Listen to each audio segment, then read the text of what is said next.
On this day in 1876, Alexander Graham Bell made the very first telephone call. He famously called his assistant and said, "Mr. Watson, come here.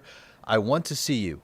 That was 150 years ago, and my, how things have changed. Let's talk about it all with Scott Combs. You see here, archivist with AT&T, helping preserve the history of how that moment really launched the communications revolution. And Scott, we are still living through it today. Good morning to you, sir. Yes, Dan, good morning to you. It's great to have you. Let's start with that moment in 1876. What actually happened during that first phone call? Yeah, in 1876, Alexander Graham Bell, in a set of apartments in Boston, Massachusetts, was working with his assistant, Thomas Watson.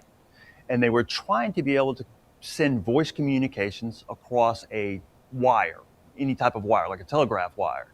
And here we have, in this case, we have three objects that pertain to that very first phone call on March 10th, 1876. In the back, you see that this telephone patent, this was issued to Alexander Graham Bell on March 7th, 1876, 3 days before that phone call. In the box here, you'll see it's the coiled wire that Thomas Watson saved from that day. And this carried the very first voice communications, electrical voice communications. And then the pride of the archives, which is Thomas Watson's notebook, where he documented the first words that were ever sent across a wire. And those words were, "Mr. Watson, come here, I want you." Where exactly is that pop-up museum located, Scott?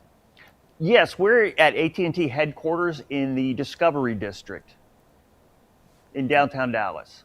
Very good.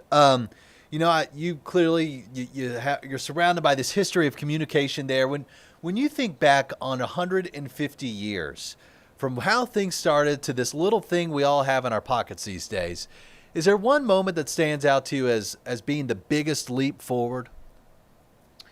There's several moments that are a big leap forward, but in essence, it's really, though, an accumulative, decade by decade, research, development, and innovation to get where we are today.